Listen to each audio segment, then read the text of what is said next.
Oi pessoal, tudo bem? Como estão vocês? Vamos começar então um grande curso para o Enem. E as provas do Enem de língua estrangeira, mais exatamente de espanhol, não sei se você já teve a oportunidade de olhar para alguma delas, as provas são voltadas para a interpretação, para a compreensão do texto como um todo. Então o que vamos fazer? Pelo menos de começo. Vamos ler os textos, mais exatamente as provas passadas, praticar com elas, para que você se acostume ao processo, a como eles faziam, tá bem? Então vai ser assim, um texto, uma questão, ou às vezes duas questões para o mesmo texto, e assim um tempinho para você pensar, averiguar qual seria a resposta correta. Depois eu volto e dou a resposta e explico alguma coisa quando necessário. Tudo bem? Vamos começar? Vamos lá então? Primeiro texto. Bilinguismo na educação média. Continuidade, não continuismo. Mesmo sem a escola, inclusive apesar da escola, paraguaios e paraguaias estão se comunicando em Guarani. A comunidade paraguaia tem encontrado na língua guarani uma funcionalidade real que assegura, que garante sua reprodução e continuidade. Isto, sin embargo, porém, no entanto, não basta, não é o suficiente. A inclusão da língua guarani no processo de educação escolar foi, sem dúvida, um avanço na reforma educativa. Graças exatamente aos programas escolares, inclusive em contextos urbanos, o bilinguismo tem sido potencializado. Os guarani falantes se aproximaram com maior força à aquisição do castelhano, e alguns castelhano falantes perderam o medo do guarani e superaram os preconceitos contra ele. Deixar fora do ensino médio ao guarani seria jogar por terra, pelo canto, tanto trabalho realizado, tanta esperança acumulada. Qualquer tentativa de marginalização do guarani na educação paraguaia merece o mais vivo e decidido protesto. Mas esta postura ética não pode encobrir o continuismo de uma forma de ensino do guarani que já causou muitos estragos contra a língua, contra a cultura, inclusive contra a lealdade que paraguaias e paraguaios sentem por sua querida língua. O guarani, língua de comunicação sim, e 1000 vezes sim, língua de imposição, não. Vamos olhar o enunciado da questão. No último parágrafo do fragmento sobre o bilinguismo no Paraguai, o autor afirma que a língua guarani, nas escolas, deve ser tratada como língua de comunicação e não de imposição. Qual dos argumentos abaixo foi usado pelo autor para defender essa ideia? Qual opção você marcaria? Olha aí um minutinho, eu volto. Tudo bem? Vamos lá então. Qual seria a opção que você pensou? O guarani continua sendo usado pelos paraguaios, mesmo sem a escola e apesar dela? O ensino médio no Paraguai, sem o guarani, desmereceria todo o trabalho realizado e as esperanças acumuladas? A língua guarani encontrou uma funcionalidade real que assegura sua reprodução e continuidade, mas só isso não basta. A introdução do guarani nas escolas potencializou a difusão da língua, mas é necessário que haja uma postura ética em seu ensino. O bilinguismo, na maneira de ensinar o guarani, tem causado estragos contra a língua, a cultura e a lealdade dos paraguaios em relação ao guarani. Resposta certa, letra C.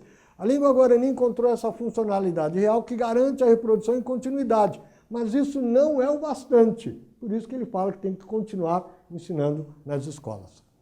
Outra questão, do mesmo texto.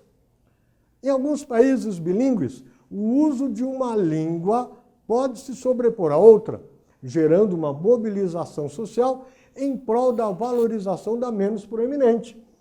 De acordo com o texto, no caso do Paraguai, esse processo aconteceu de que maneira? Por o quê? Pense um minutinho. Qual a resposta você me daria? Tá bem? Vamos lá? Seria a letra A falta de continuidade do ensino guarani nos programas escolares?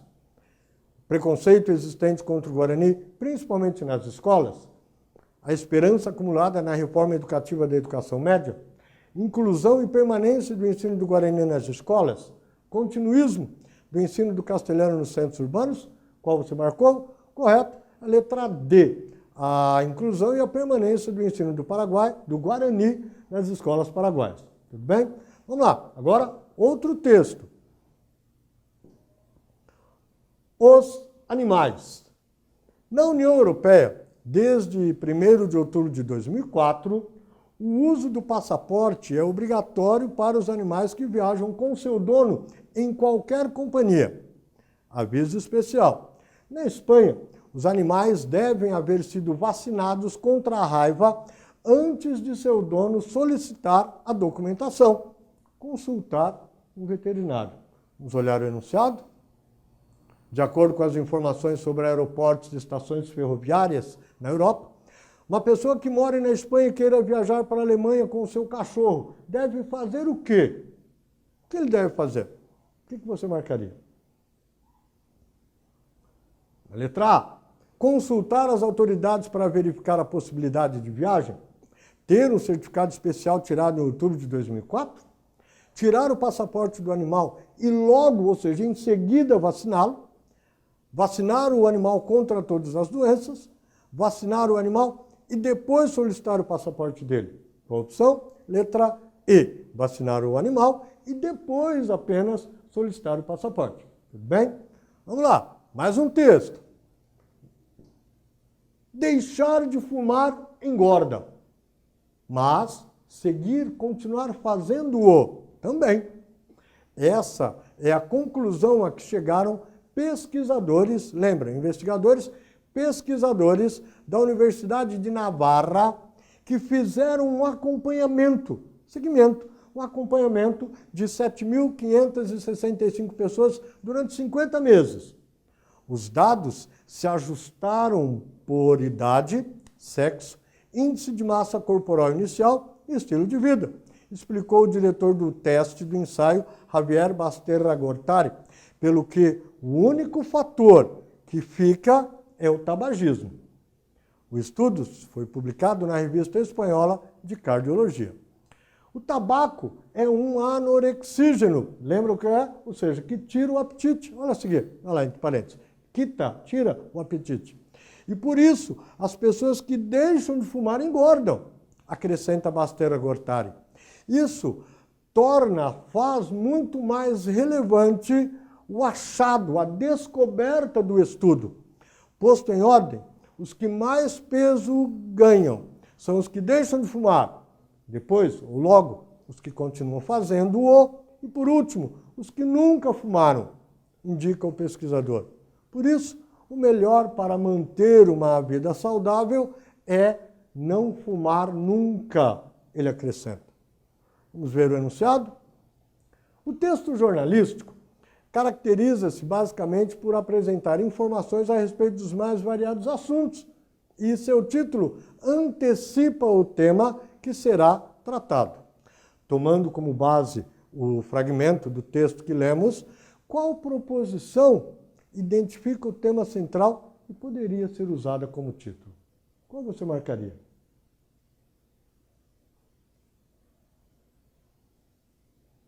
Pensaram? Vamos ver. Letra A. Estilo de vida interfere no ganho de peso? O estudo mostra a expectativa de vida dos fumantes. Pessoas que fumam podem se tornar anorexas? Fumantes engordam mais que não fumantes? Tabagismo como fator de emagrecimento. Sabe o certo? A letra D. Fumantes engordam mais que os não fumantes. Tudo bem? Vamos lá. Mais um texto. As falhas de software em aparelhos médicos, como marca-passo, vão ser uma crescente ameaça para a saúde pública. Segundo o informe, olha eu falando em inglês, Software Freedom Law Center, que foi apresentado hoje em Portland, na Open Source Convention.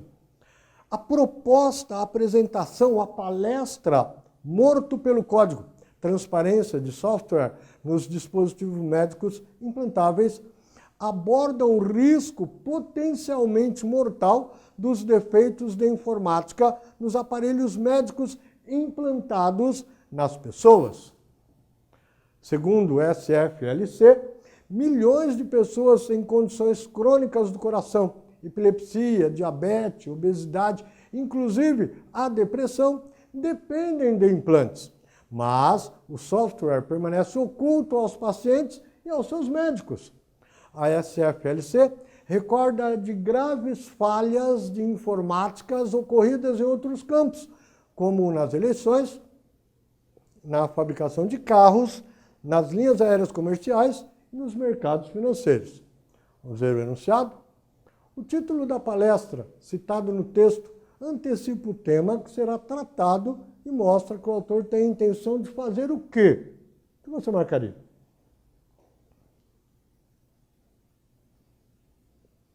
Vamos lá?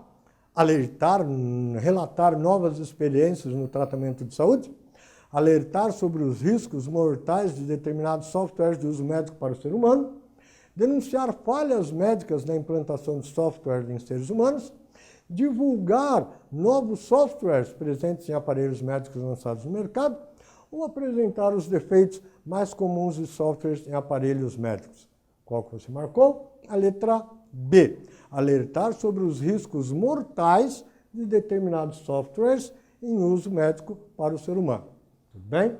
Vamos lá. Mais um texto e depois mais uma questão. Bem-vindo a Brasília.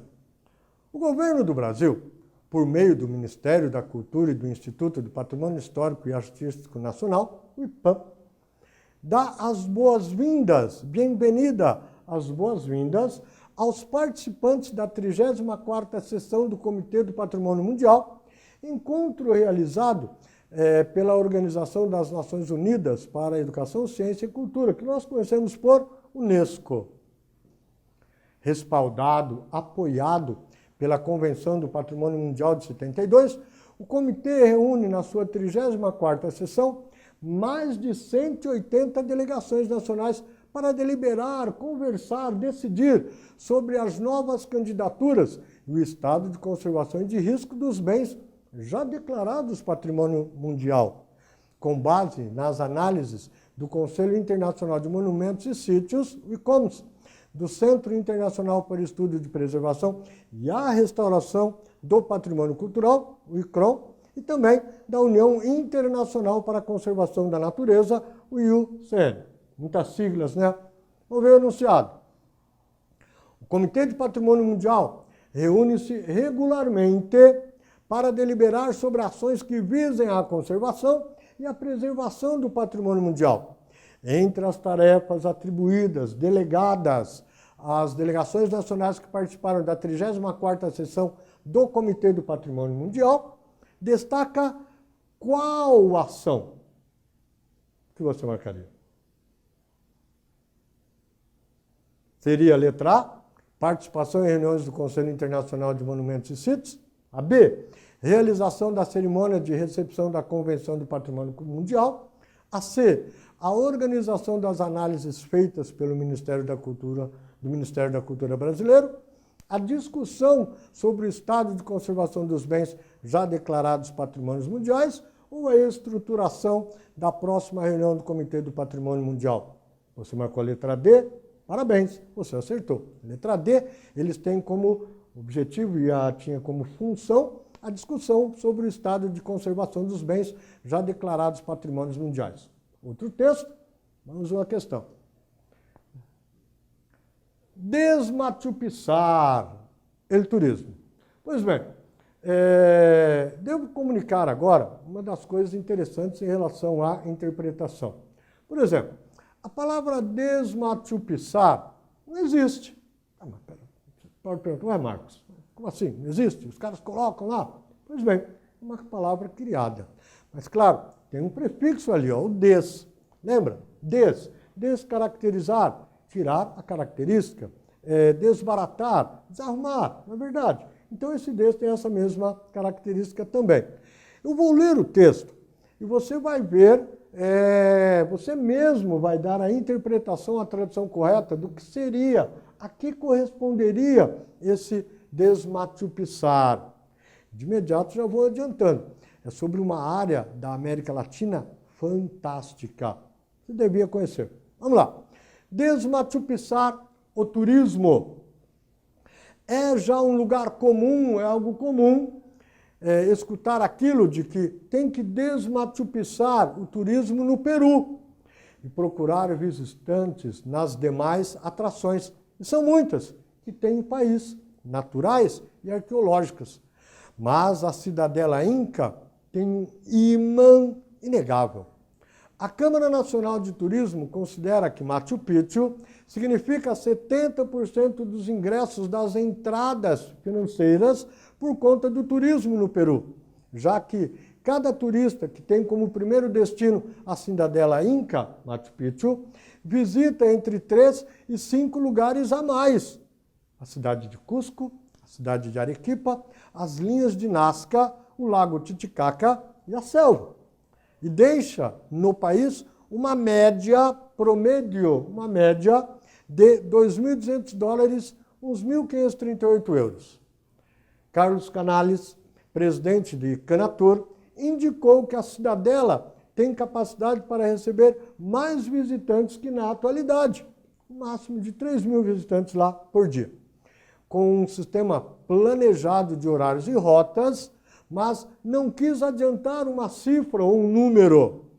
Porém, lembram, sem embargo, a Unesco advertiu em várias ocasiões que o monumento se encontra próximo ao ponto de saturação, e o governo não deve empreender nenhuma política de captação de novos visitantes, algo com o que coincide, está de acordo, também concorda o vice-ministro Roca Rey. Vamos olhar o enunciado. E a partir do enunciado e das opções, você vai descobrir o que é desmatupissar. A reportagem do jornal espanhol mostra a preocupação diante de um problema no Peru que pode ser resumido pelo vocábulo desmatupissar. Referindo-se a quê? O que você marcaria? Olha lá. A escassez de turistas no país, ao difícil acesso ao lago Titicaca, à destruição da arqueologia no país, ao excesso de turistas na terra dos Incas ou à falta de atrativos turísticos em Arequipa. E aí? Bom, se desmatupissar então tem esse prefixo des, de deixar de, então seria por conta do excesso de turistas na terra dos Incas, ou seja, fazer com que menos pessoas acabem visitando Machu Picchu, já que há muitas outras opções. Tudo bem? Mais um texto? El tango. Para todo mundo que sabe, o tango é uma das coisas incríveis que temos na Argentina. Olha lá. Seja como dança, música, poesia ou profunda expressão de uma filosofia de vida, o tango possui uma valiosa trajetória escalonada por encontros e desencontros, amores e ódios, nascida desde o mais profundo da história argentina. O novo ambiente é o cabaré, seu novo adorador, a classe média portenha, nascidos em Buenos Aires apenas, que ameniza os seus momentos de diversão com novas composições, substituindo o caráter malevo, mal, do tango primitivo, por uma nova poesia mais em acordo com as concepções estéticas provenientes de Londres e de Paris. Já na década de 20, o tango se anima, inclusive, a transpassar as fronteiras do país, caindo em luxuosos salões parisienses, onde é aclamado por públicos seletos que aderem, que se aproximam entusiastas à sensualidade da nova dança, do novo baile. Já não é privativo único dos baixos cantos portenhos de Buenos Aires. Agora se escuta e se dança em salões elegantes, clubes e casas particulares. O tango revive com juvenis forças e incríveis ou adoidadas versões de grupos de rock. Apresentações em elegantes redutos de San Telmo, Barracas e La Boca. Filmes próprios, peculiares, que divulgam pelo mundo inteiro. Gosta de tango? É uma coisa bacana, não é? O enunciado. Sabendo que a produção cultural de um país pode influenciar, retratar ou, inclusive, ser reflexo de acontecimentos de sua história, o tango, dentro do contexto histórico argentino, é reconhecido por o quê? Um minutinho para pensar.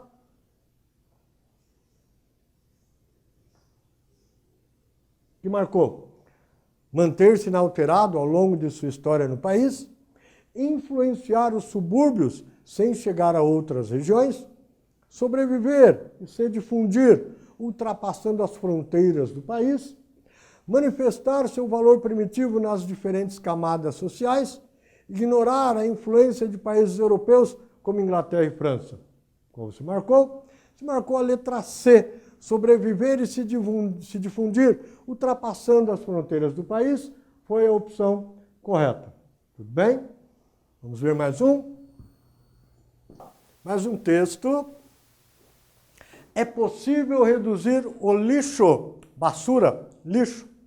No México, se produzem mais de 10 milhões de metros cúbicos de lixo mensalmente, depositados em mais de 50 mil tiradeiros, ou seja, lixões legais e clandestinos, que afetam de maneira direta nossa qualidade de vida, pois nossos recursos naturais são utilizados desproporcionalmente como matérias-primas que logo descartamos e jogamos fora, convertendo-os em materiais inúteis e focos de infecção. Tudo aquilo que compramos e consumimos tem uma relação direta com o que jogamos fora, tiramos. Consumindo racionalmente, evitando o desperdício e usando somente o indispensável, diretamente colaboramos com o cuidado do meio ambiente.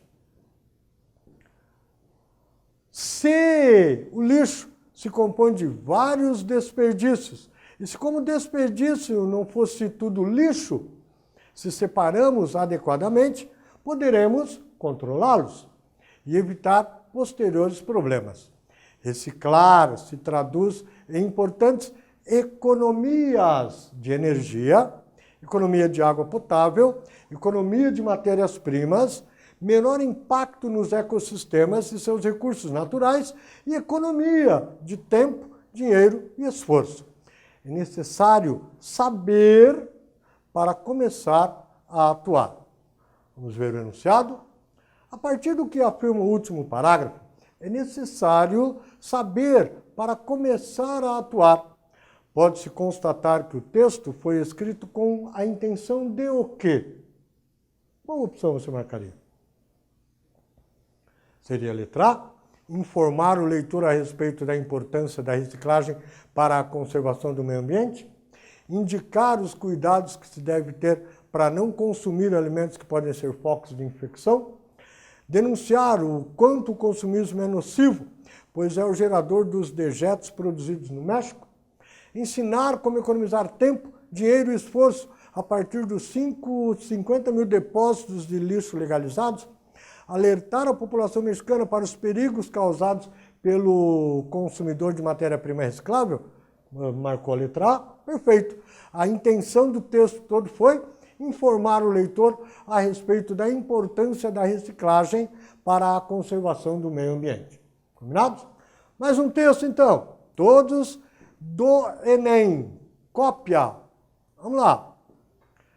Escavarão uma praça cerimonial da frente norte da escavação das ruínas de La Luna, de Trujillo, Andina, no México.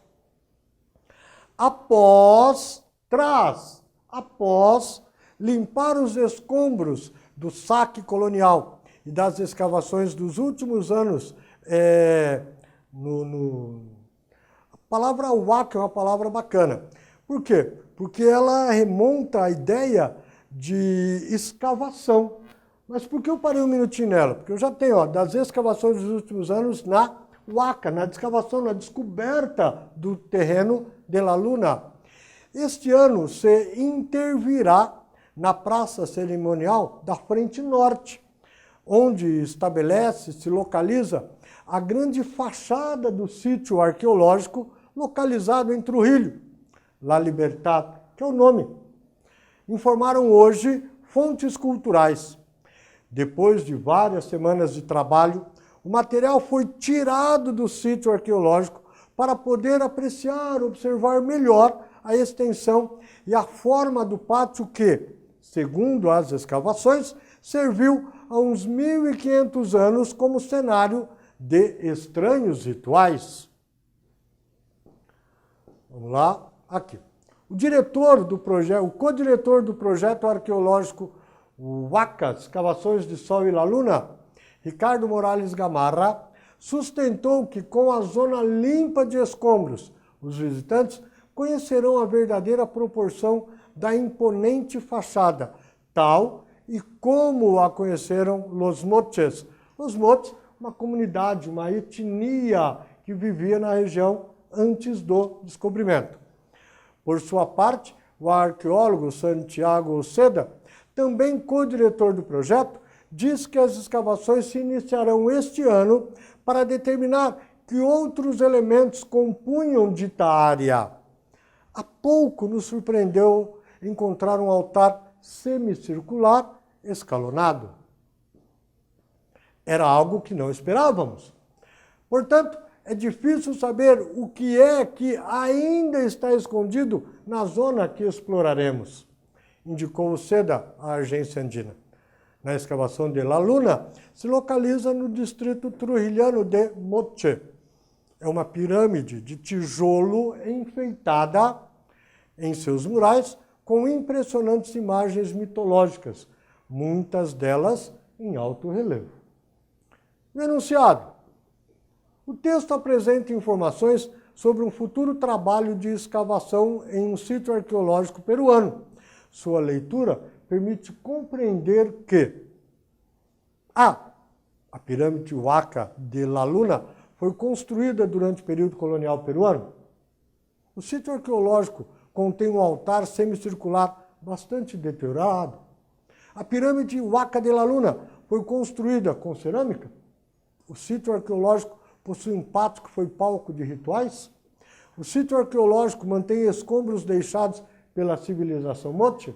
E aí, qual você marcaria? Sabe correto? A letra D. O sítio arqueológico possui um pátio que foi palco de, inclusive no texto fala, estranhos rituais.